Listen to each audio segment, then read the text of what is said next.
और ऑर्बिटल्स क्या होते हैं। तो शेल्स एटम के अंदर शेल्स पाए जाते हैं और इसी तरह न्यूक्लियस पाया जाता है। न्यूक्लियस के अंदर प्रोटॉन्स और न्यूट्रॉन्स होते हैं। प्रोटॉन्स पर प्लस चार्ज होगा और न्यूट्रॉन जो होंगे वो न्यूट्रल होंगे। इसी तरह न्यूक्लियस एटम के अंदर जिस तरह हमने डिस्कस किया कि शेल्स पाए जाते हैं, इसी तरह ये पहला शेल होगा जो न्यूक्लियस के करीब होगा, ये दूसरा शेल होगा, ये तीसरा शेल होगा और ये चौथा शेल होगा।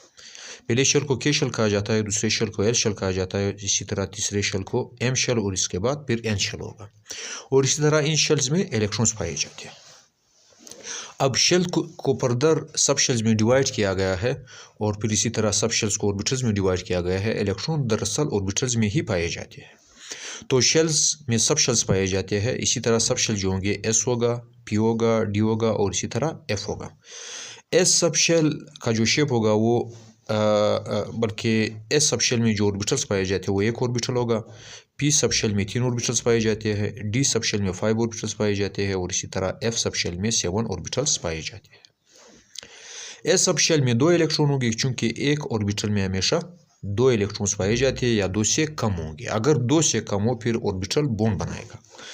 तो एस सब शेल में 2 इलेक्ट्रॉन पाए जाएंगे, पी सब शेल में 6 इलेक्ट्रॉन पाए जाएंगे क्योंकि 3 ऑर्बिटल्स है, तो इसी तरह इसमें 6 इलेक्ट्रॉन आने चाहिए। अगर कम हो फिर पी सब शेल बॉन्ड बनाएगा। और इसी तरह डी सब शेल के 5 ऑर्बिटल्स है और इसमें 10 इलेक्ट्रॉन पाए जाते हैं और एफ सब शेल के 7 ऑर्बिटल्स है और इनमें टोटल 14 इलेक्ट्रॉन पाए जा सकते हैं। फिर इसके बाद जिस तरह हमने डिस्कस किया कि शेल्स होंगे, सब शेल्स होंगे, ऑर्बिटल्स होगा। ऑर्बिटल्स अब एस सब शेल का में एक ऑर्बिटल पाया जाता है और इसका जो शेप होगा वो स्फेरिकल होगा। इट मीन्स कि इस स्फीयर में इलेक्ट्रॉन्स 2 इलेक्ट्रॉन ज़्यादा से ज़्यादा पाए जा सकते हैं। फिर इसी तरह जो पी सब शेल होंगे इनके 3 ऑर्बिटल्स है। एक का नाम पी एक्स होगा जो एक्स एक्सिस पर होगा और इसी तरह एक का नाम पी वाई होगा जो वाई एक्सिस पर होगा और एक का नाम पी जेड होगा जो जेड एक्सिस पर होगा। ये जो पी ऑर्बिटल्स है या पी सब शेल के ऑर्बिटल्स है ये डम्बल शेप होते हैं। दिस इज डम्बल शेप जो आपको नज़र आ रहा है, ये भी डम्बल शेप है और ये भी डम्बल शेप है, बस ये एक्सिस में इनका फर्क है। फिर इसके बाद जो डी ऑर्बिटल्स होते हैं ये डबल डम्बल शेप होते हैं जो आपको नज़र आ रहा है। एक का नाम होगा डी एक्स वाई, ये एक्स एक्सिस और वाई एक्सिस के दरमियान पाया जाता है।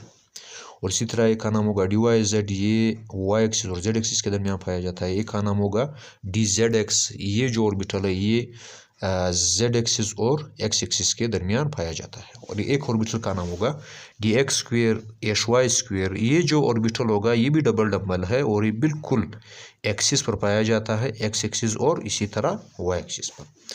और डी सब शेल का एक ऑर्बिटल जो होगा वो सिंगल डम्बल होगा और इसको डी जेड स्क्वेयर कहा जाता है।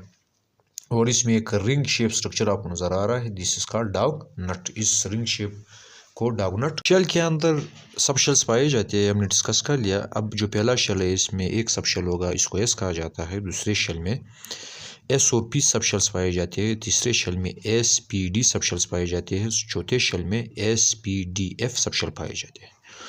तो पहले शेल में 2 इलेक्ट्रॉन पाए जाएंगे या तो 2 से कम होंगे। उसी तरह दूसरे शेल में 8 इलेक्ट्रॉन पाए जाएंगे क्योंकि इसमें 2 होगा और पी में 6 आएंगे, तो ये 8 इलेक्ट्रॉन होंगे।